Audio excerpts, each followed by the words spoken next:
ألف لام ميم را تلك آيات الكتاب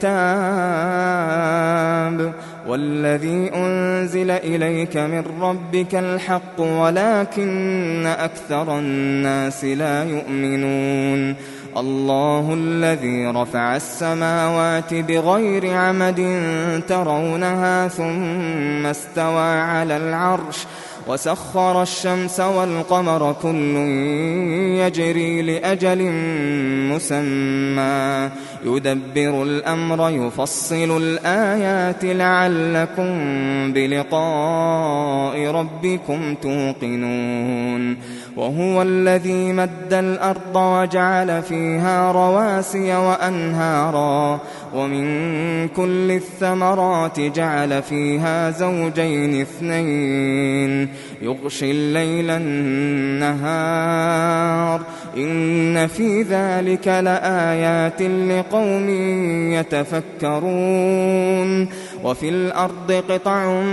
متجاورات وجنات من أعناب وزرع ونخيل صنوان وغير صنوان يسقى بماء واحد ونفضل بعضها على بعض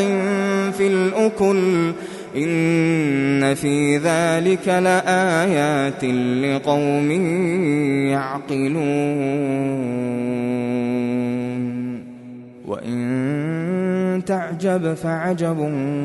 قولهم أإذا كنا ترابا أإنا لفي خلق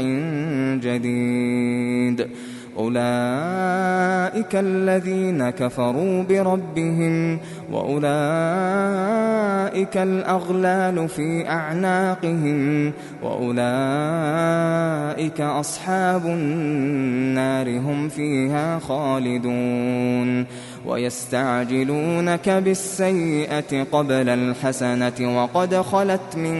قبلهم المثلات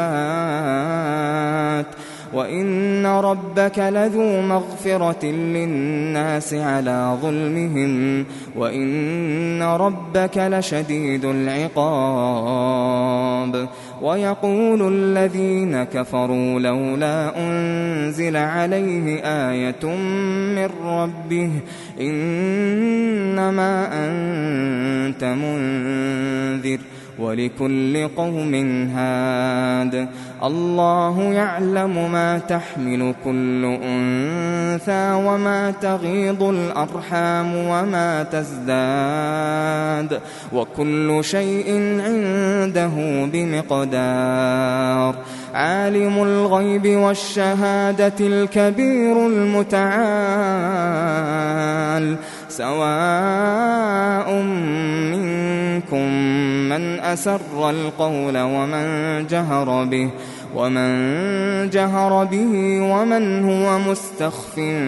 بالليل وسارب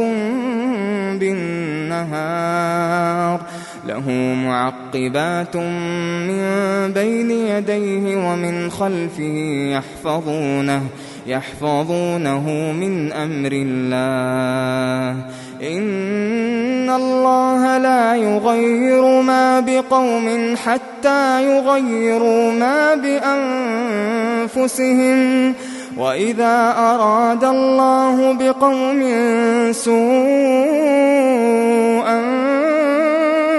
فلا مرد له وما لهم من دونه من وال هو الذي يريكم البرق خوفا وطمعا وينشئ السحاب الثقال ويسبح الرعد بحمده والملائكة من خيفته ويرسل الصواعق فيصيب بها من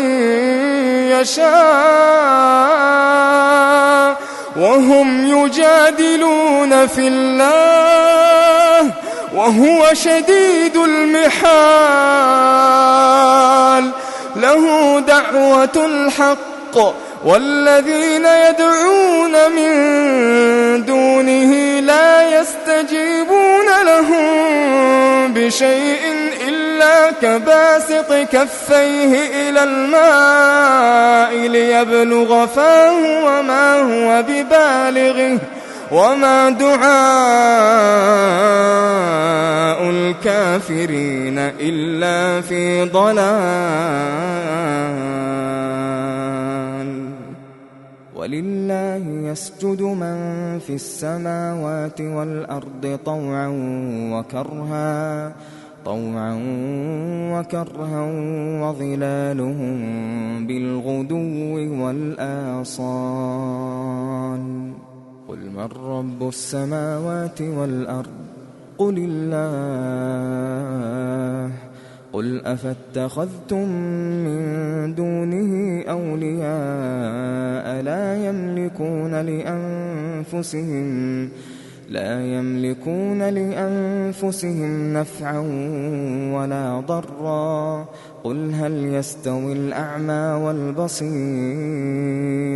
أم هل تستوي الظلمات والنور أم جعلوا لله شركاء خلقوا كخلقه فتشابه الخلق عليهم. قل الله خالق كل شيء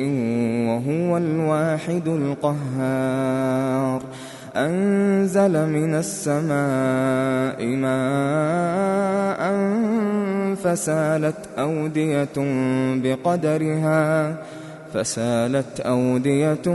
بقدرها فاحتمل السيل زبدا رابيا ومما يوقدون عليه في النار ابتغاء حلية أو متاع زبد مثله كذلك يضرب الله الحق والباطل فأما الزبد فيذهب جفاء وأما ما ينفع الناس فيمكث في الأرض كذلك يضرب الله الأمثال للذين استجابوا لربهم الحسنى والذين لم يستجيبوا له لو أن لهم ما في الأرض جميعا ومثله معه لافتدوا به أولئك لهم سوء الحساب ومأواهم جهنم وبئس المهاد. أفمن يعلم أنما أنزل إليك من ربك الحق كمن هو أعمى إنما يتذكر أولو الألباب الذين يوفون بعهد الله ولا ينقضون الميثاق والذين يصلون ما أمر الله به أن يوصل ويخشون ربهم ويخافون سوء الحساب والذين صبروا ابتغاء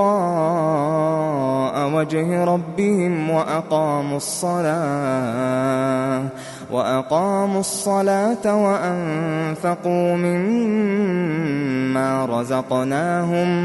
وأنفقوا مما رزقناهم سرا وعلانية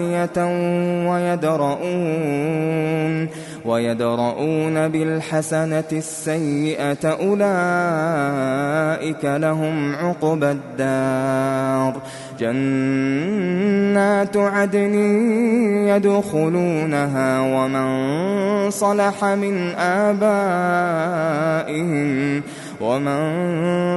من آبائهم وأزواجهم وذرياتهم والملائكة يدخلون عليهم من كل سلام عليكم بما صبرتم فنعم عقبى الدار. والذين ينقضون عهد الله من بعد ميثاقه ويقطعون ما أمر الله به أن يوصل ويفسدون في الأرض أولئك لهم اللعنة ولهم سوء الدار. الله يبسط الرزق لمن يشاء ويقدر وفرحوا بالحياة الدنيا وما الحياة الدنيا في الآخرة إلا متاع وفرحوا بالحياة الدنيا وما الحياة الدنيا في الآخرة إلا متاع. ويقول الذين كفروا لولا أنزل عليه آية من ربه قل إن الله يضل من يشاء ويهدي إليه من أناب. الذين آمنوا وتطمئن قلوبهم بذكر الله ألا بذكر الله تطمئن القلوب ألا بذكر الله تطمئن القلوب. الذين آمنوا وعملوا الصالحات طوبى لهم وحسن مآب. كذلك أرسلناك في أمة قد خلت من قبلها لتتلو عليهم الذي أوحينا إليك وهم يكفرون بالرحمن. قل هو ربي لا إله إلا هو عليه توكلت وإليه متاب. ولو أن قرآنا سيرت به الجبال أو قطعت به الأرض أو كلم به الموتى بل لله الأمر جميعا أفلم ييأس الذين آمنوا أن لو يشاء الله لهدى الناس جميعا. ولا يزال الذين كفروا تصيبهم بما صنعوا قارعة أو تحل قريبا من دارهم حتى يأتي وعد الله إن الله لا يخلف الميعاد. ولقد استهزئ برسل من قبلك فأمليت للذين كفروا ثم أخذتهم فكيف كان عقاب. أفمن هو قائم على كل نفس بما كسبت وجعلوا لله شركاء قل سموهم أم تنبئونه بما لا يعلم في الأرض أم بظاهر من القول بل زين للذين كفروا مكرهم وصدوا عن السبيل ومن يضلل الله فما له من هاد. لهم عذاب في الحياة الدنيا ولعذاب الآخرة أشق وما لهم من الله من واق. مثل الجنة التي وعد المتقون تجري من تحتها الأنهار أكلها دائم وظلها تلك عقبى الذين اتقوا وعقبى الكافرين النار. والذين آتيناهم الكتاب يفرحون بما أنزل إليك يفرحون بما أنزل إليك ومن الأحزاب من ينكر بعضه قل إنما أمرت أن أعبد الله ولا أشرك به إليه أدعو وإليه مآب وكذلك أنزلناه حكما عربيا ولئن اتبعت أهواءهم بعدما جاءك من العلم ما لك من الله من ولي ولا واق ولقد أرسلنا رسلا من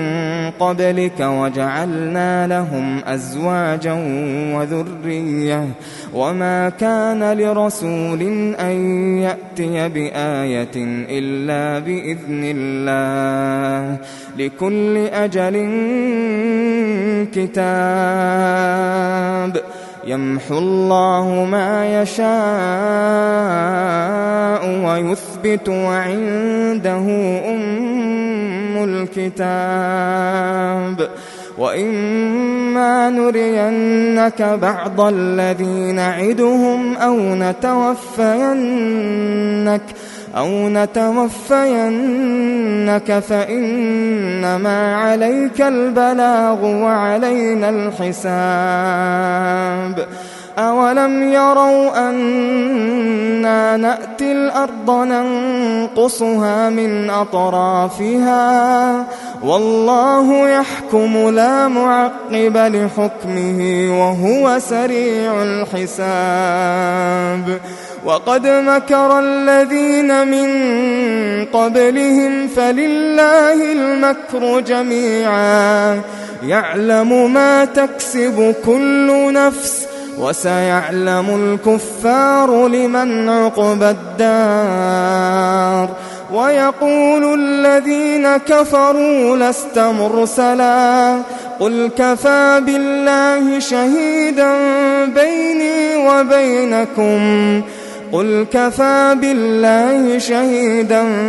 بيني وبينكم ومن عنده علم الكتاب